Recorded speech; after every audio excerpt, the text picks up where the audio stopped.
Went from Mr. 305, Dade County, to Mr. Worldwide, all around the world. And now, we're international. In Spain, there's like a whole lot more drinking and smoking. Like I would remember, like there'd be like little kids who are like 8 or 9 years old who are already smoking. Like, I mean, that's not the majority. People there are a lot more open, I guess you would say. Kids that come here, they become influenced by the culture, and then they become even more wild. It seemed to me like there it was very like all about memorization, just like spitting out information. Spain is socialist. You basically, if you can pass all your classes, you can go to college if you want to. It's either super cheap or free. I just remember like my friends asking me like, so how many classes did you fail this year? And I'd be like, none. They're like, wow, you're so brilliant. I would say that in the U.S., from my opinion, the education system is a lot more developed and a lot more focused on critical thinking or having like hands-on stuff instead of just spitting out material. You can't catch me, boy. I'm overseas at about 100 G for sure. Don't catch me, boy. So I think that overall, when I came to the U.S., a lot of the things related to health, like with teenagers dealing with anorexia or eating disorders, it's pretty much the same like in the culture that I grew up. In my school in El Salvador, there was girls who struggled with bulimia, and so it wasn't anything different to come to the U.S. and see. But I do think what's different is that Americans label a lot of disorders and label a lot of these conditions. Whereas the culture I'm from, you have a problem, but it's not necessarily like diagnosed. It's just you either get treatment for it, but it's not actually labeled. Yeah, like, and I guess in general, Americans had a lot more disorders, but because you label them, not necessarily because they're not present in our in another culture. Like I feel like the things that I've seen growing up in young people in El Salvador are pretty much the same with Americans, but you just don't go to a psychiatrist and get it diagnosed as you do here. Cremate my body, let the ocean have what's left of me. But for now, forget about that. Blow the whistle. Spanish history, the major difference is that it goes back so much farther than American history, because Spain as an entity, or at least some sort of national group, has been around for a lot more time than the U.S. The major difference is that Spanish people focus a lot more on the Iberians and sort of like the first settlers of the Iberian Peninsula than just like 200 years ago, 300 years ago.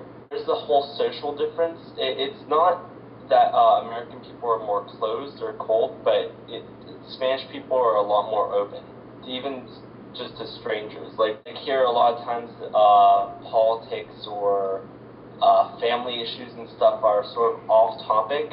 In Spain, like no matter where you are, people sort of just talk about everything.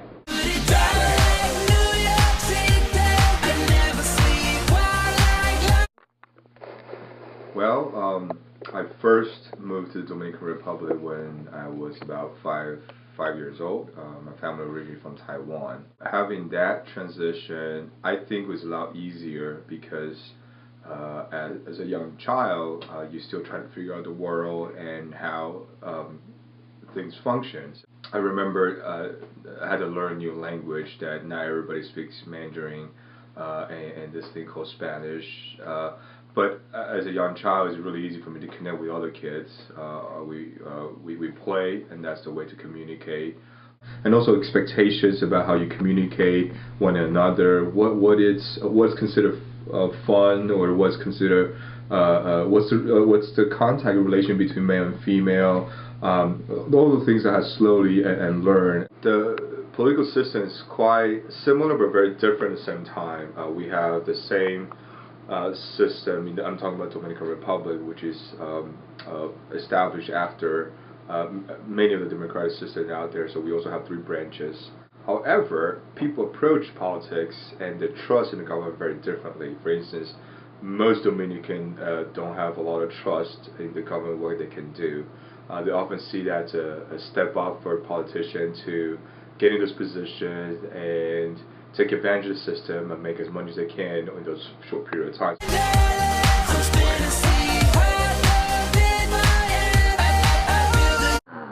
one thing, most impressive thing is, and it's totally different thing is, in the United States, military service is very important. Japan, of course, under the law, we don't have a military. When I went to the grocery store, I was surprised because there are many kinds of frozen dishes ready to eat. In Japan, we have many frozen dishes, but most of them are for lunchbox, not for dinner.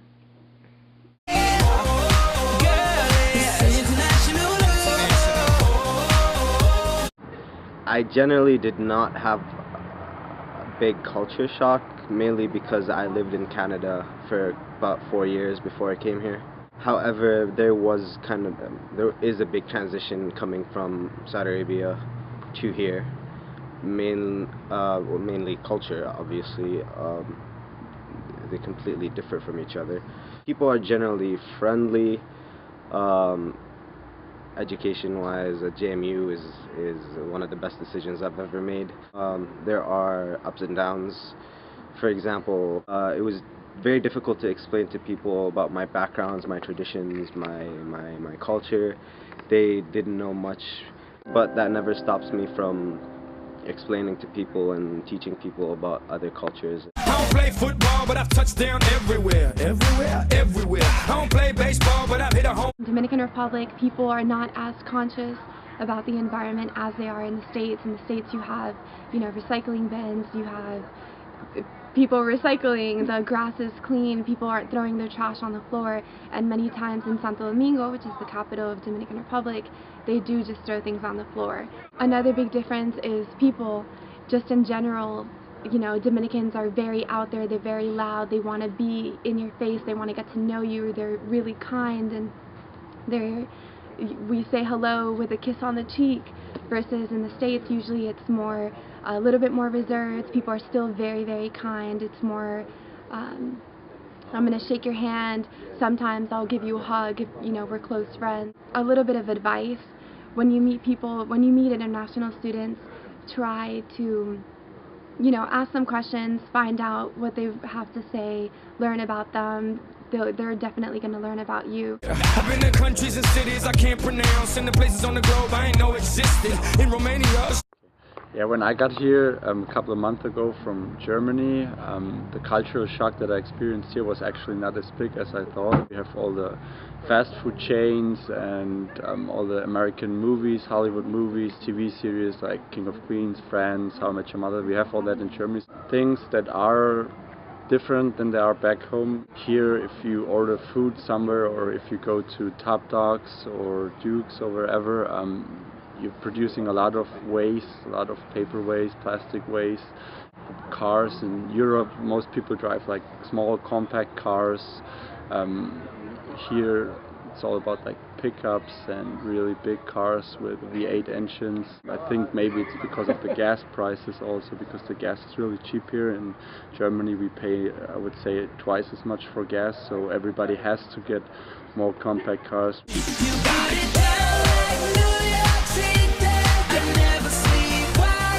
Coming to JMU, there are definitely a lot of differences to studying back home. JMU students are incredibly polite, which was kind of, I guess, a shock.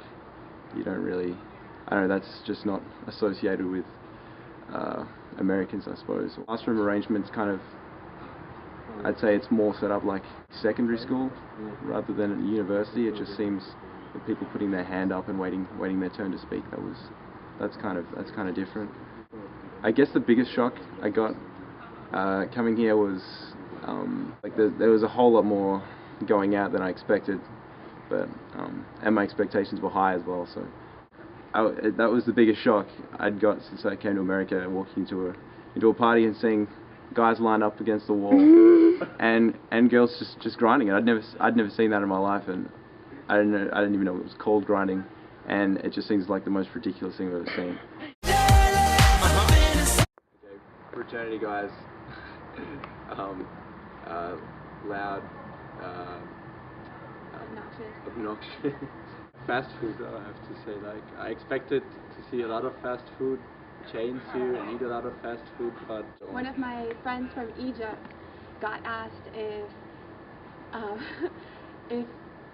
she lived in a pyramid, and then she got asked if all of Egypt was filled with sand.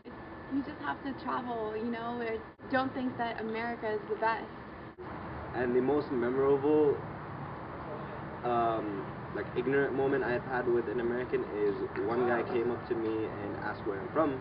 I told him I'm from Saudi Arabia, and then he said, do you and Iran keep or exchange like nuclear weapons with each other, like it's, you know, like it's just like Pokemon cards or something like that?